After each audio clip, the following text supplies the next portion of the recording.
হিসাব রক্ষণ। আচ্ছা, এখান থেকে তোমাদের যারা মানে আগের সিলেবাসে পরীক্ষা দিবে তাদের পাঁচটার মতো প্রশ্ন থাকবে, কেমন? আর যারা নতুন পরীক্ষা দিবে তাদের তিনটার মতো থাকবে, তিনটা। তিনটা, হ্যাঁ, তাদের তিনটা থাকবে, পুরানদের পাঁচটার উপরে থাকবে, ছটা থাকতে পারে। তোমরা মিট হয়ে যাও। ওনার ওনার ওনার আলী, কেমন? মিট করো। দৃশ্যমান ও অদৃশ্যমান সম্পদের হিসাব রক্ষণ এই চ্যাপ্টারের নাম। আর আমরা বেসিক্যালি এটাকে বলছি ডেপ্রিসিয়েশন। আমরা ক্লাসে এটার ম্যাথ করিয়েছি। এখন আমরা আজকে এমসিকিউটা একটু শেষ করব। তো তোমাদের প্রশ্ন থাকলে অবশ্যই করবা। এখান থেকে যে আলোচনাগুলা বলবো, এখান থেকে তোমাদের প্রশ্ন সরাসরি কমেন্ট পড়বে, কেমন? এখানে একটা ছবি দেওয়া আছে, দেখো, অবচয়ের কারণগুলো বলা আছে। অবচয় কেন হয়? অবচয় কেন হয়, এটার আগে অবচয় কাকে বলে আমাদের সেটা দেখতে হবে। বলছে an accounting method use to allocate the cost of tangible or physical assets over it's useful life. তো একটা সম্পত্তিকে তার আয়ুষ্কালের মধ্যে বন্টন করে দেওয়াকে অবচয় বলে, কেমন? তাহলে অবচয় বলতে কি বলে? অবচয় বলতে স্থায়ী সম্পদকে, একটু পড়ো একজন দেখি, কে বলতে পড়তে পারো? পড়ো একজন। লামিয়া পড়ো, লামিয়া।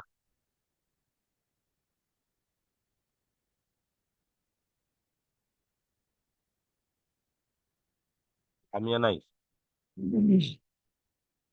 আচ্ছা, এখন দেখো অবচয় বলতে কি বলে। অবচয় বলতে স্থায়ী সম্পদের অনুমিত আয়ুষ্কালের মধ্যে উক্ত সম্পদের ক্রয় মূল্যকে বন্টনকে বোঝায়।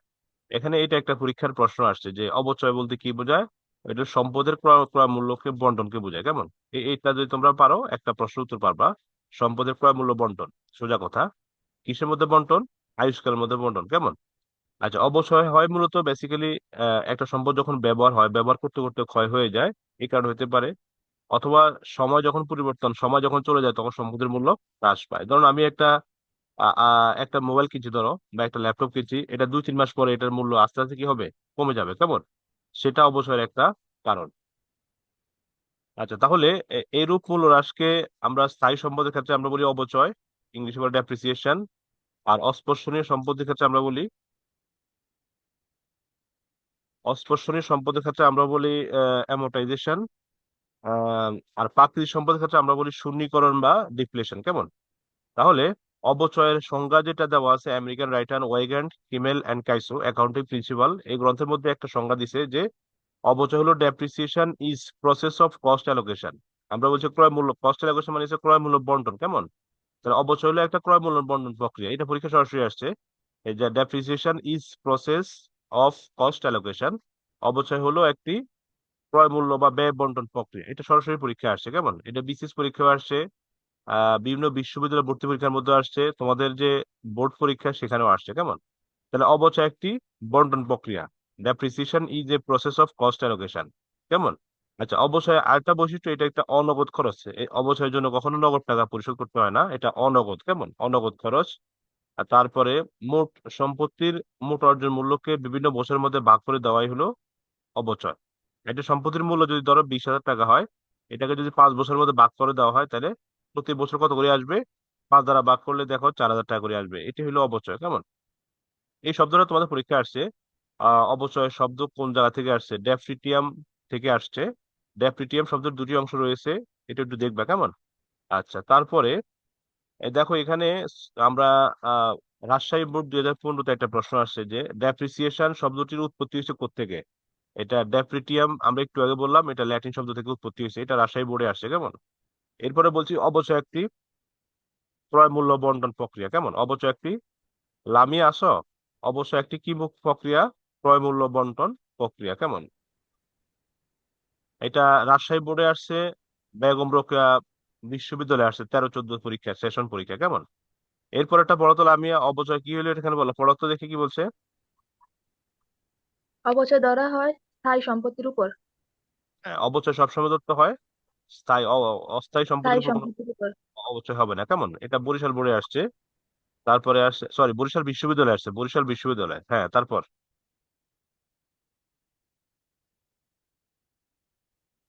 পরটা পড়ো। ব্যবসা প্রতিষ্ঠানের অবচয় ধার্য করা হয় স্থায়ী সম্পত্তির উপর। ঢাকা বিশ্ববিদ্যালয়ে আসছে এটা। তারপর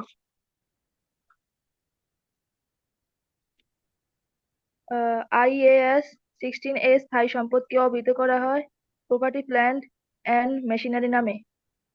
কুমিল্লা বোর্ডে আসছে না, কেমন? 19-এ আসছে যে প্রপার্টি প্লান্ট অ্যান্ড নিশ্চয়। Machinery. Property plant and machinery নামে অভিহিত করা হয় স্থায়ী সম্পদ কি? এটা আইএস মানে ইন্টারন্যাশনাল অ্যাকাউন্টিং স্ট্যান্ডার্ড 16। এই ইন্টারন্যাশনাল অ্যাকাউন্টিং স্ট্যান্ডার্ড 1 থেকে 39 পর্যন্ত সম্ভবত আছে।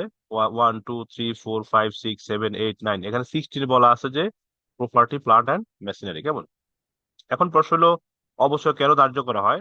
সময়ের আবর্তন, পাসেজ অফ টাইম, অর্থাৎ সময়ের আবর্তনের সাথে সাথে স্থায়ী সম্পত্তির মূল্য হ্রাস পায়। ধরো আজকে তুমি একটা যদি হুন্ডা কিনো, কেমন, অথবা একটা মোবাইল কিনো, এটা আজকে যদি তুমি 30,000 টাকা দিয়ে ক্রয় করো, 3 মাস পরে তুমি কি আর 30,000 টাকা পাবা? অবশ্যই পাবা না, আরো কমে যাবে, কেমন? এই যে মূল্য হ্রাস পাওয়া, সেটা হলো সময়ের আবর্তন, সময়ের পরিবর্তন, কেমন? আর এটা হচ্ছে ব্যবহার করতে করতে ক্ষয় হয়ে যায়। ধরো একটা মোবাইল কিনলে এটা দাগ পড়ে, হ্যাঁ, ডিসপ্লে সমস্যা হয়, হ্যাং মারে। এই সমস্যাগুলোর কারণে সম্পত্তির মূল্য হ্রাস পায়। আরটা হলো যে মডেল চেঞ্জ, কেমন, অপ্রচলন। হ্যাঁ, মডেল ধরো আগে যে আইফোন 13 14 15 16 17 প্রো চলে আসে, যত নতুন মডেল আসে পুরাতন মডেলগুলোর দাম কি হয়ে যায়? কমে যায়, কেমন? এটাই অবশ্যই একটা কারণ। এখন আমরা অবচয় কেন ধার্য করি? অবচয় ধার্যের উদ্দেশ্য, অবচয় যদি আমরা বের করতে পারি তাহলে আমরা প্রকৃত আর্থিক ফলাফল জানতে পারবো, প্রকৃত আর্থিক অবস্থা নির্ণয় করতে পারবো। কারণ অবশ্যই হলো একটা খরচ, খরচ বাদ দিলে আমরা রিয়েল আয়টা পাবো, যে কত প্রকৃত আর্থিক ফলাফল মানে হচ্ছে যে আমরা নিট লাভ রিয়েলটা পাবো, কেমন? আর যদি অবচয়টা বের করতে না পারি, আমরা প্রকৃত নিট লাভটা খুঁজে পাবো না, কেমন? প্রকৃত আর্থিক অবস্থা মানে হলো যে সম্পত্তি ও দায়ের পাশ, কেমন? সম্পত্তি ও দায়ের পাশ। অবচয়টাকে আমরা সম্পত্তি থেকে বিয়োগ করে দেই পুঞ্জীভূত অবচয় নামে। ফলে আমাদের সম্পত্তি, রিয়েল সম্পত্তিটা দেখানো হয়, কেমন? এই জন্য প্রকৃত আর্থিক অবস্থা আমরা জানতে পারি আর কি। আরো অনেক আছে, সঠিক লভ্যাংশ নির্ণয় করা যায়, এগুলো দেখবা, কেমন? অবচয় ধার্য না করার ফলাফল কি হতে পারে? অবচয় একটা খরচ, যদি আমরা খরচটা না দেখাই তাহলে আমাদের নিট লাভ বেশি দেখাবে। ধরো তোমার লাভ হচ্ছে 1,20,000 টাকা, অবচয় আছে 10,000 টাকা, তাহলে অবচয় বাদ দিলে তোমার লাভ দেখাবে 1,10,000। কিন্তু তুমি যদি অবচয়টাকে বাদ না দাও, তাহলে খরচটা তুমি বাদ দিলে না, এতে লাভ বেশি দেখাবে, কিন্তু আসলে এর এত লাভ হয় না। এই জন্য ব্যবসায় নিট লাভ বেশি প্রদর্শিত হবে অবশ্যই যদি ধার্য করা না হয়, কেমন? আচ্ছা, আর্থিক অবস্থার বিপরীতে আমরা অবচয় থেকে সম্পত্তি থেকে বিয়োগ করে দিই, ফলে সম্পত্তি কম দেখায়। কিন্তু অবচয় যদি ধার্য করা না হয় তাহলে সম্পত্তির পরিমাণ বেশি দেখানো হবে, কেমন? তাহলে যদি নিট লাভ বেশি দেখাইতে হয়, তাহলে আমাদের কি দিতে হবে? কর বেশি দিতে হবে, কর, ট্যাক্স বেশি দিতে হবে। এটা একটা অসুবিধা, কেমন? এই জন্য অবচয় যদি ধার্য করা না হয় অনেক ক্ষতি আছে। নিট লাভ বেশি দেখাবে, ট্যাক্স বেশি দিতে হবে, এরপরে লভ্যাংশ বেশি ভাগ করে দিতে হবে। যারা পার্টনার আছে, হ্যাঁ, অংশীদার যারা পার্টনার, তাদেরকে আমরা যখন লাভ বন্টন করে দিব, তখন তারা বেশি লাভ পেয়ে যাবে, কেমন? এটা একটা অসুবিধার কারণ হবে আর কি। আচ্ছা, এখানে দেখো, লামিয়া পড়া দেখি কি বলছে। অবচয় ধার্য করা হয়, কি হয়েছে, কেন করা হয়? অবচয় দাহ্যের ফলে মালিকানা সত্ত্ব ও সম্পদ হ্রাস পায়। হ্যাঁ, মালিকানা, এটা প্রশ্নে আসছে যে সিলেট বোর্ডে আসছে, কেমন? অবচয় ধার্যের ফলে কি হবে? মালিকানা সত্ত্ব হ্রাস পাবে, সম্পদ মালিকানা হ্রাস সত্ত্ব। পাবে। পরেরটা পড়ো। জি। অবচয় দাহ্য করা হয় সঠিক মুনাফা নির্ণয়। রাজশাহী বোর্ডে আসছে, রাজশাহী বিশ্ববিদ্যালয়ে আসছে এটা, কেমন? অবশ্যই ধার্যের উদ্দেশ্য হলো যে সঠিক মুনাফা নির্ণয় করা। হ্যাঁ, তারপর নির্ণয়। অবচয় দাহ্যের উদ্দেশ্য প্রকৃত আর্থিক ফলাফল নির্ণয় করা। প্রকৃত আর্থিক ফলাফল নির্ণয় করা, কেমন? অবশ্যই ধার্য করলে আমরা রিয়েল ফলাফলটা পাবো। এখন আসো প্লান্ট সম্পত্তি বা অদৃশ্য সম্পত্তি, কেমন? প্লান্ট অ্যাসেট হইলো যে যেগুলো যেগুলা দেখা যায়, দৃশ্যমান, যেগুলা স্পর্শযোগ্য, ধরা যায়, কেমন? যে বাস্তব অস্তিত্ব আছে, সেগুলোকে আমরা বলি প্লান্ট অ্যাসেট, কেমন? যেমন জমি, জমির উন্নয়ন, বিল্ডিং এর উন্নয়ন, স্থায়ী সরঞ্জাম, অন্যান্য সম্পদের ব্যয় উপরের মানদণ্ডে পূরণ করা যায়, কেমন? এখন স্থায়ী সম্পদ বলতে কি বোঝায়?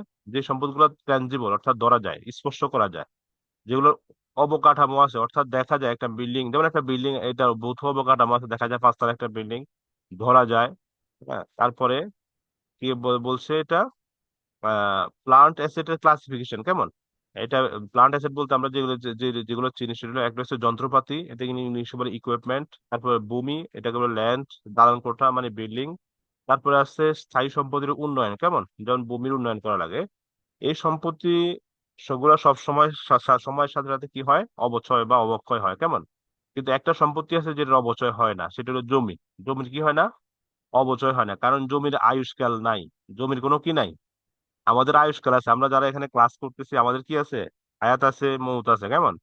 জমির কোনো হায়াত মৌত নাই, এটা চলছে। পৃথিবীতে সৃষ্টি হয়েছে ওই দিন থেকে জমি আছে, আমরা আছি, আমরা চলে যাব, জমি থাকবে, জমি ছিল, জমি আছে, কেমন? তো যেদিন কিয়ামত হবে ওই দিন ছাড়া জমি কি, এই জন্য জমির অপচয় হয় না। আরেকটা কারণ আছে, জমির মূল্য ধীরে ধীরে বৃদ্ধি পায়, কেমন?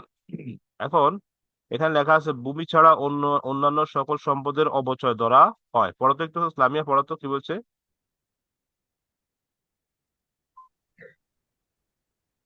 ভূমি ছাড়া অন্যান্য সকল স্থায়ী সম্পদের উপর অবচয় ধরা হয়। ভূমির কার্যক্ষমতা সময়ের সাথে সাথে হ্রাস পায় না। এটি এটির আয়ুষ্কাল অসীম, তাই ভূমিকে অবচয় অযোগ্য সম্পদ বলা হয়। অবচয় এক প্রকার অনগদ লেনদেন। হ্যাঁ, স্থায়ী অবচয়ের জন্য সম্পদের ব্যবহারজনিত ক্ষতি বা মূল্য হ্রাস সচরাচর দৃষ্টিগোচর হয় না, তাই অবচয় অদৃশ্যমান লেনদেন। অবচয়ের অনেকগুলো নাম আছে, কেমন? অবচয়টা হচ্ছে অদৃশ্যমান, এটা দৃশ্যমান না, দেখা যায় না। অবচয় হচ্ছে অনগদ, অবচয়ের জন্য কখন নগদ টাকা খরচ হয় না, এই জন্য এটা অনগদ লেনদেন, কেমন? অনগদ। আচ্ছা, এটা ভূমি হইলো যত সম্পদ আছে সবগুলোর মূল্য ধীরে ধীরে হ্রাস পায়, কেমন? একটা সম্পদ আছে ভূমি, কেমন?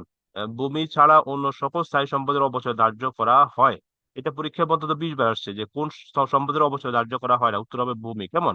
কারণ ভূমি হলো অযোগ্য, অবচয়ের অযোগ্য সম্পদ।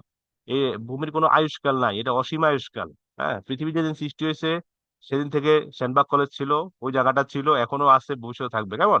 বিল্ডিং হয়তো চেঞ্জ হবে, হয়তো আগে ছিল টিন শেড, পরে 5 তলা, পরে 10 তলা, পরে এসি আসবে, আর অনেক চেঞ্জ আসবে, কিন্তু জমিটা ঠিক থাকবে, কেমন? এই জন্য আয়ুষ্কাল, ভূমির আয়ুষ্কালটা হইলো অসীম।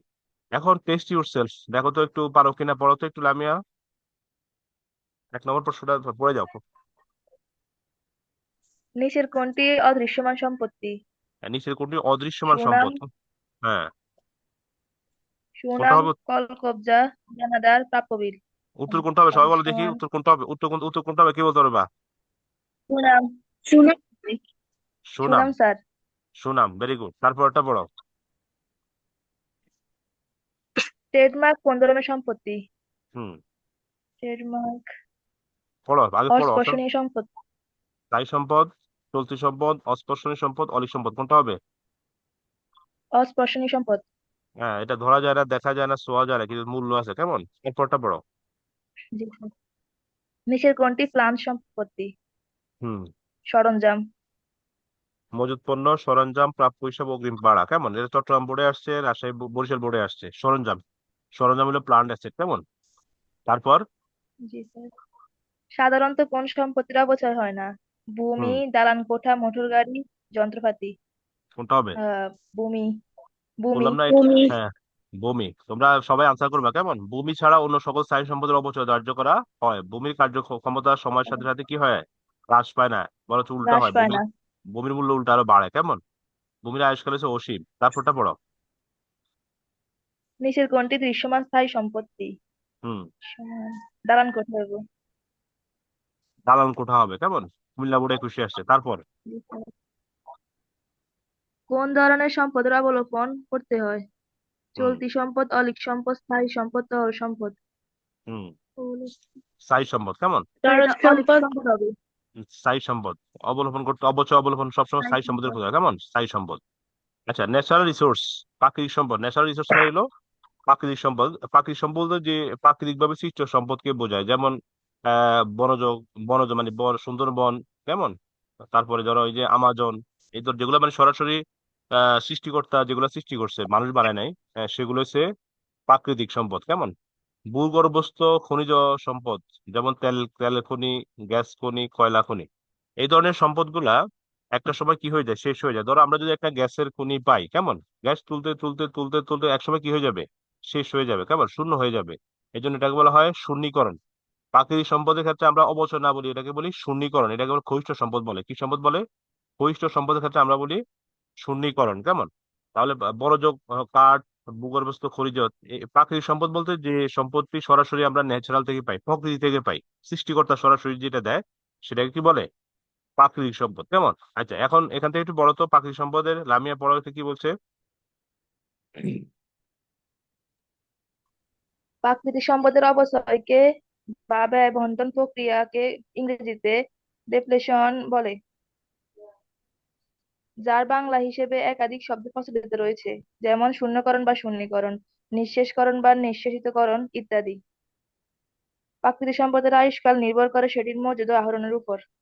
ধরো একটা গ্যাস খনি পাইছি আমরা, এটা যতটুকু উত্তোলন করতে পারি, উত্তোলন করতে করতে যখন শেষ হয়ে যায় একটা সময় এটা কি হয়ে যাবে, শূন্য হয়ে যাবে, এই জন্য এটাকে বলে শূন্যীকরণ। কেমন, এটাকে বলে শূন্যীকরণ, বুঝছো কিনা?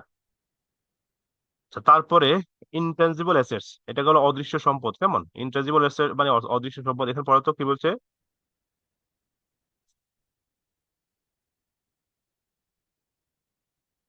পড়ো। যেসব সম্পদের বাস্তব কোনো অস্তিত্ব নেই, দেখা বা স্পর্শ করা যায় না, কিন্তু সম্পদ হিসেবে এগুলোর মূল্য আছে, এমন ধরনের সম্পদকে অদৃশ্যমান সম্পদ বলে। তাহলে এসব সম্পদের অস্তিত্ব, দীর্ঘমেয়াদী অস্তিত্ব আয়ুষ্কাল রয়েছে। করতে হবে না, অস্তিত্ব নেই, স্পর্শ বা দেখা যায় না, কিন্তু এগুলোর মূল্য আছে। যেমন এই যে এখানে আছে সুনাম, ট্রেডমার্ক, কেমন, প্যাটেন্ট, কপিরাইট, ফ্রাঞ্চাইজ, এগুলোকে বলে আমরা কি বলি, ডিজিটাল মুদ্রা যেগুলো সেগুলো আছে। আচ্ছা, এখন অভ্যন্তরীণ অস্পর্শনী সম্পদ, কেমন, প্যাটেন্ট, ট্রেডমার্ক, ট্রেড নেম ইত্যাদি। আর পারচেজ বা ক্রয়কৃত অস্পর্শনী সম্পদ, কেমন। আচ্ছা, এখন বুদ্ধিবৃত্তিক সম্পত্তি আছে, ইন্টেলেকচুয়াল প্রপার্টি বলে, যেমন প্যাটেন্ট, ট্রেডমার্ক, ট্রেড নেম ইত্যাদি। আর গুডউইল বা সুনাম, কেমন। এখানে একটা কথা বলছে যে অদৃশ্যমান সম্পদের আয়ুষ্কাল সীমিত বা নির্দিষ্ট হতে পারে, আবার অনির্দিষ্ট হতে পারে। তবে আয়ুষ্কাল যদি কখন নির্দিষ্ট হয়, সেটা 40 বছরের অধিক হবে না। কেমন, 40 বছরের অধিক হবে না। আচ্ছা, আর এই অদৃশ্যমান সম্পদের ব্যয় বর্ণনকে বলা হয় অ্যামোর্টাইজেশন বা অবলোপন।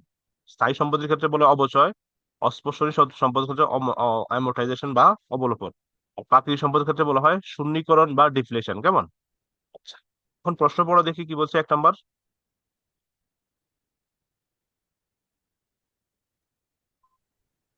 অদৃশ্যমান সম্পদের ব্যয় বন্টন প্রক্রিয়াকে কি বলে? অবচয়, নিঃশেষকরণ, অবলোপন, আবন্টন। হুম, কি হবে, কি বলতে পারবা? নিঃশেষকরণ। অদৃশ্যমান সম্পদের ক্ষেত্রে আমরা বলছি অ্যামোর্টাইজেশন। অ্যামোর্টাইজেশন মানে হচ্ছে অবলোপন। তাহলে উত্তর হবে সি। কেমন, কি হবে? অবলোপন। আর প্রাকৃতিক সম্পদের ক্ষেত্রে আমরা অবলোপন। বলি, প্রাকৃতিক সম্পদের ক্ষেত্রে আমরা বলি নিঃশেষকরণ। কেমন। স্থায়ী সম্পদের ক্ষেত্রে আমরা বলি হ্যাঁ। অবচয়। কেমন। তাহলে অদৃশ্যমান সম্পদের ক্ষেত্রে আমরা বলবো কি, অবলোপন। কি বলবো, অবলোপন। আচ্ছা, পরেরটা পড়ো কি বলছে। অবলোপন। ব্র্যান্ড ও লেবেল কোন ধরনের সম্পত্তি? হুম, স্থায়ী কোনটা, সম্পত্তি, কাল্পনিক সম্পত্তি, চলতি সম্পত্তি, অস্পর্শনীয় সম্পত্তি। কোনটা হবে?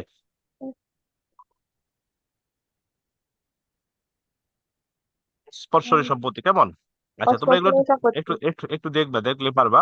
আমি একটু দ্রুত আগাই, যে টাইম কম তো। অবশ্যই আহ নির্ণয়ের বিবেচ্য বিষয় হচ্ছে তিনটে। কয়টা বিবেচ্য বিষয় আছে? তিনটা। কেমন। একটা হচ্ছে অর্জন মূল্য অথবা কস্ট প্রাইস, আর একটা হলো আয়ুষ্কাল, কেমন, অর্থনৈতিক আয়ুষ্কাল অথবা ইকোনমিক লাইফ। 3 নম্বর হলো ভোক্তাবাসের মূল্য বা সেল বেস ভ্যালু। কেমন। তাহলে অর্জন মূল্য মধ্যে কি কি যোগ করতে হয়? ক্রয় মূল্যের সাথে পরিবহন খরচ যোগ করতে হয়, আমদানি শুল্ক যোগ করতে হয়, সংস্থাপন ব্যয় যোগ করতে হয়। এই তিনটা জিনিস যোগ করতে হয়। কেমন। তাহলে এই তিনটা জিনিস যোগ করলে যেটা পাবো সেটাকে আমরা বলি অর্জন মূল্য। কিন্তু মেশিনের বীমা খরচ অর্জন মূল্যের মধ্যে অন্তর্ভুক্ত হবে না। কেমন, মেশিনের বীমা খরচ এটা হলো সিকিউরিটি এক্সপেন্স, এটা মেশিনের খরচ না। তাহলে অর্জন মূল্যের সাথে ক্রয় মূল্য, পরিবহন খরচ, আমদানি শুল্ক, সংস্থাপন ব্যয় এগুলো যোগ করতে হয়। এরপরে আয়ুষ্কাল। আয়ুষ্কাল মানে হচ্ছে একটা সম্পদ, অবশ্যই এটা একটা হায়াত আছে। কেমন, একটা মোবাইল কিন 3 বছর 4 বছর যায়, এরকম একটা আয়ুষ্কাল থাকবে, এটা আনুমানিক একটা আয়ুষ্কাল, ইকোনমিক লাইফ বলা হয়। সেলভেজ ভ্যালু মানে ভগ্নাংশের মূল্য, এটাকে আমরা বলি স্ক্র্যাপ ভ্যালু। স্ক্র্যাপ ভ্যালু মানে সর্বশেষ বাঙালির কাছে বিক্রি করলে যে মূল্যটা পাওয়া যায়, নষ্ট হওয়ার পরে একবারে অকেজ হয়ে যাওয়ার পরে যে মূল্যটা পাওয়া যাবে, সেটা হচ্ছে সেলভেজ ভ্যালু। এখন দেখো গুচ্ছ পরীক্ষা, গুচ্ছ ভর্তি পরীক্ষা প্রশ্ন আছে 15-16-তে, যে অবচয় দাহ্য খাতের মৌলিক তিনটি বিষয় কি কি? উত্তর হচ্ছে ক্রয় মূল্য, ভগ্নাবশেষ মূল্য, আয়ুষ্কাল, যেটা আমরা একটু আগে বলছি। কেমন। সম্পত্তির ক্রয় মূল্য থেকে অবচয় সঞ্চিতি বাদ দিলে কি পাওয়া যায়? পুস্তক মূল্য পাওয়া যায়, এটা আমরা ক্লাসে করেছি। কেমন। তাহলে অবসর দাহ্য খাতে বিবেচিত হয় না মুদ্রাস্ফীতি, এটা পরীক্ষা আসছে। অবসর দাহ্য খাতে বিবেচিত হয় না মুদ্রাস্ফীতি অথবা মুদ্রা সংকোচন, ইনফ্লেশন ও ডিফ্লেশন। মুদ্রাস্ফীতি মানে মূল্য বেড়ে যাওয়া আর কি। কেমন, মূল্য বেড়ে যাওয়া। আচ্ছা, আরো কিছু বিষয় আছে, আমরা দেখি অবচয় সংক্রান্ত দাখিলা। অবচয় হিসাব ডেবিট, পুঞ্জীভূত অবচয় ক্রেডিট, আমরা আমরা বলছি। কেমন, অবচয় হিসাব ডেবিট, পুঞ্জীভূত অবচয় হিসাব ক্রেডিট। আচ্ছা, অবচয় সঞ্চিতি এটা একটা কন্ট্রাস্টেড বা বিপরীত সম্পত্তি। কেমন, এটা বরিশাল বিশ্ববিদ্যালয়ে আসছে। অবচয় খরচের সমন্বয় যাবে হচ্ছে দিলে কি হবে, সম্পত্তি হ্রাস পাবে, অবচয় খরচ বৃদ্ধি পাবে। অবচয় দার্জের বিভিন্ন পদ্ধতি আছে। কেমন, অনেকগুলো পদ্ধতি। Explain different types of depreciation, এটা বাংলাদেশ বিদ্যুৎ কোম্পানি পরীক্ষা আসছে, এই প্রশ্নটা, যে explain different types of depreciation. তো এর মধ্যে অনেকগুলো পদ্ধতি আছে, সরলরেখী পদ্ধতি, ক্রমহ্রাসমান পদ্ধতি, বর্ষ সংখ্যা সমষ্টি পদ্ধতি। এই তিনটাকে বলা হয় সময়ের ভিত্তিতে অবচয়। এরপরে কাজের ভিত্তিতে অবচয় অবচয় আছে, কেমন? কার্যঘণ্টা পদ্ধতি, উৎপাদন একক পদ্ধতি, অন্যান্য অবচয় আছে। আচ্ছা, এখন এই অবচয়ের ক্ষেত্রে সবচেয়ে গুরুত্বপূর্ণ পদ্ধতি হলো স্ট্রেট লাইন মেথড বা সরলরৈখিক পদ্ধতি। এই পদ্ধতি মূল কথা, প্রতি বছর অবচয়ের পরিমাণ সমান, কেমন? 10,000 হইলে 10,000, 20,000 হইলে 20,000। এই জন্য এটাকে স্থির কিস্তি পদ্ধতি বলা হয়, কেমন? অবচয়যোগ্য মূল্য বের করার সূত্র হচ্ছে অর্জন মূল্য থেকে ভগ্নাংশ মূল্য বিয়োগ করে দিতে হয়, কেমন? আর বার্ষিক অবচয় নির্ণয় করেন 100 / আনুমানিক আয়ুষ্কাল। অর্জন মূল্য কিভাবে বের করতে হয়? আমরা একটু আগে বলছি, ক্রয় মূল্য যোগ আমদানি শুল্ক যোগ পরিবহন খরচ যোগ সংস্থাপন ব্যয়, সবগুলো যোগ করলে যেটা পাওয়া যাবে সেটাকে বলে অর্জন মূল্য, কেমন? আচ্ছা, এখন এই অবশ্য সরলরৈখিক পদ্ধতি অবচয় প্রতি বছর সমান, দেখো 11,000 2021 সালে, 2021 সালে 11,000, 22 সালে 11,000, 23 সালে 11,000, 24 সালে 11,000, 25 সালে সরলরৈখিক পদ্ধতি প্রতি বছর অবচয় সমান থাকবে, কেমন? তাই এখানে প্রশ্ন আসছে, প্রতি বছর সমপরিমাণ অবচয় ধার্য করা কোন পদ্ধতি? উত্তর হবে সরলরৈখিক পদ্ধতি। এটা আসছে বরিশাল বোর্ডে, ঢাকা বোর্ডে, কেমন? মুদ্রাস্ফীতি সুবিধাজনক অবচয় ধার্যের পদ্ধতি কোনটা? যখন মুদ্রাস্ফীতি হবে তখন কোন অবচয় যে ধার্য করা যে এতগুলো পদ্ধতি আছে, কেমন? এখানে অনেকগুলো পদ্ধতির কথা বলা আছে, বা 12টা আছে, কেমন? এর মধ্যে যখন মুদ্রাস্ফীতি হবে তখন কোন পদ্ধতি বেশি কার্যকর? প্রশ্ন, কেমন? তো উত্তর হবে কোনটা হবে? ক্রমহ্রাসমান সমাজের পদ্ধতি, কেমন? আচ্ছা, সরি, এখন আমরা একটা পদ্ধতি যে সেটা হলো ক্রমহ্রাসমান জের পদ্ধতি। এটা বলে ডাবল ডিক্লাইনিং মেথড বলে, ডাবল ডিক্লাইনিং মেথড বলে, ডাবল ডিক্লাইনিং মেথড বলে। অবচয় দাহ্যের সময় ভগ্নাংশের মূল্য বাদ দিতে হয় না, কেমন?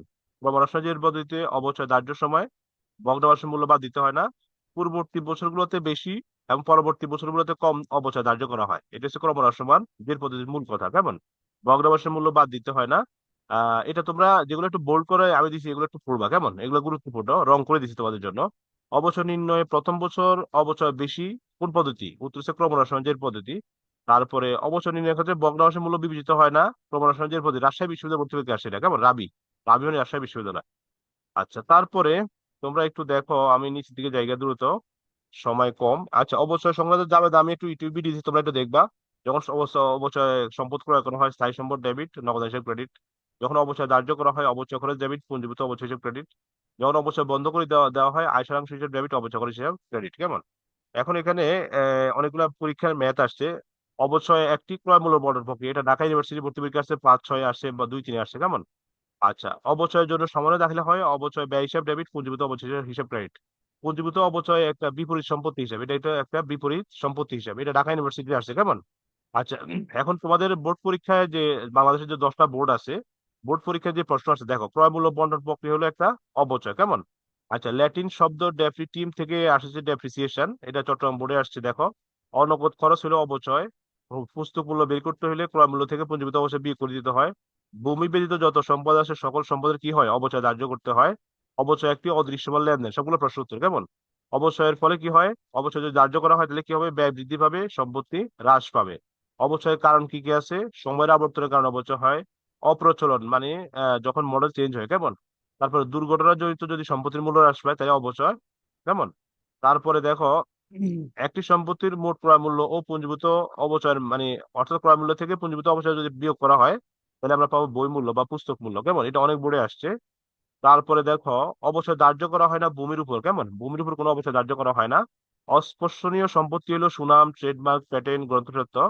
অবচয় ধার্যের সময় বিবেচিত বিনিয়োগকৃত স্থায়ী সম্পদ হিসাব করা হয় বাজার মূল্যে, কেমন? তারপরে অবচয় নির্ণয়ের ভগ্নাংশের মূল্য অবচয়যোগ্য মূল্য বিবেচিত হয় IAS 16 অনুযায়ী, কেমন? একটু দেখবা, এখানে অনেকগুলো প্রশ্ন আছে, দেখবা।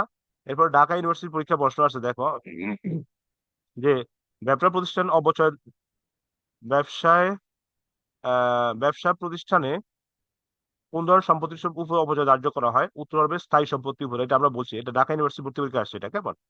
তারপরে দেখো, অবচয় খরচের সমন্বয় হলো কি হয়? সম্পত্তি হ্রাস পাবে, খরচ বৃদ্ধি পাবে। অবচয় একটি কোন ধরনের প্রক্রিয়া? ক্রয় মূল্য বন্টন প্রক্রিয়া, এটা আমরা বলছি, কেমন? ক্রয় মূল্য বন্টন প্রক্রিয়া। আচ্ছা, তারপরে অনেক প্রশ্ন আছে এখানে। এরপর আছে অন্যান্য বিশ্ববিদ্যালয় ভর্তি পরীক্ষার প্রশ্ন। অবচয় নির্ণয়ের বিবেচ্য বিষয় কোনটি? কেমন? অবিবেচ্য বিষয় কোনটি? অবিবেচ্য বিষয়। তাহলে অবচয় বিবেচ্য বিষয় হলো 3টা: ক্রয় মূল্য, আয়ুষ্কাল আর ভগ্নাংশের মূল্য। এই বাজার মূল্য বিবেচ্য বিষয় নয়, কেমন? বাজার মূল্য বিবেচ্য বিষয় নয়, কেমন? আচ্ছা, অবচয় ধার্য করা হয় কেন? রাজশাহী ইউনিভার্সিটি সঠিক মুনাফা নির্ণয়, কেমন? সঠিক মুনাফা নির্ণয় করতে অবচয় ধার্য করা হয়। আচ্ছা, অনেক প্রশ্ন আছে, সময়ের অভাবে আমি দেখাতে পারতেছি না। অবচয় হিসাব সংরক্ষণের উদ্দেশ্য কি? সবগুলোই সঠিক, কেমন? প্রকৃতির মুনাফা নির্ণয় করা, মূলধন সংরক্ষণ করা, সঠিক উৎপাদন ব্যয় নির্ণয় করা। অবশ্যই এক প্রকার কি? অবশ্যই এক প্রকার আহ এটা হবে বি, হবে উত্তর, এখানে উত্তর বি হবে, ভুল হয়েছে। এটা হচ্ছে অবশ্যই এক প্রকার ব্যয় বর্ণন প্রক্রিয়া। কেমন? অবচয় এক প্রকার। অবচয়ের উদ্দেশ্য কি? অবচয়ের উদ্দেশ্য হলো ক্রয় মূল্য বর্ণন করে দেওয়া, ক্রয় মূল্য বর্ণন করা। কেমন? আচ্ছা, অনেক প্রশ্ন এখানে, প্রায় 28টা প্রশ্ন আছে। অবচয় সঞ্চিতি কি? এটা একটা কন্ট্রা অ্যাসেট। কেমন? এটা একটা, এখানেও ডি উত্তর দেওয়া আছে ভুলে, এটা একটা কন্ট্রা অ্যাসেট হবে, ডি। কেমন? এখন আসলে তোমাদের বোর্ড পরীক্ষার প্রশ্ন। আইএস 16 অনুসারে স্থায়ী সম্পদ কি নামে পরিচিত? এটা প্রপার্টি, প্লান্ট এন্ড মেশিনারি। কেমন? কোন ধরনের সম্পদের উপর অবচয় ধার্য করা হয়? স্থায়ী সম্পদের উপর অবচয় ধার্য করা হয়। কোনটি অবস্তুগত সম্পদ? কেমন? হ্যাঁ, কপিরাইট, এটাকে গ্রন্থশাস্ত্রকে বলা হয় কপিরাইট। কেমন? আমাদের সময় অলমোস্ট শেষ, তোমরা অলরেডি বুঝতে পারছো। নিচের কোনটি স্থায়ী অস্পর্শনীয় স্থায়ী সম্পদ? স্পর্শনীয়, এখানে শুধুমাত্র জ্বালানকোটা দেখা যায়, কেমন, ধরা যায়, ছোঁয়া যায়। আর ট্রেডমার্ক, এটা হলো অস্পর্শনীয় সম্পদ। কেমন? স্থায়ী সম্পত্তি হলো জ্বালানকোটা। তারপরে তোমরা একটু দেখলে পারবা, ডেপ্রিসিয়েশন শব্দটি কোন শব্দ থেকে আসছে? ডেপ্রিটিম থেকে আসছে। সম্পত্তির দীর্ঘদিন ব্যবহারের ফলে মূল্য হ্রাসকে কি বলে? অবচয় বলে। অবচয় ব্যবসায়ের অনগদ লেনদেন, কারণ কোনটি ব্যবসায়ের অনগদ লেনদেন? অবচয়। অবচয়ের জন্য কোনো টাকা পরিশোধ করতে হয় না। এ হলো আমাদের মোটামুটি আজকের আলোচ্য বিষয়। কেমন? কোন ধরনের সম্পদের অবচয় গণনা করা হয় না? ভূমি। এ পর্যন্ত। আরো প্রশ্ন আছে, আমি সময়ের অভাবে শেষ করতে পারতেছি না, এখন সময় অলরেডি শেষ, এখন শেষ হয়ে যাবে। তো তোমরা যদি ক্লাস করতে চাও, আমি আরো দুইটা ক্লাস করবো, তোমরা করবা? করতে চাও? কি বলো? সুনামের অবলোপন কোন ধরনের লেনদেন? আন্ত লেনদেন। কেমন? করবো।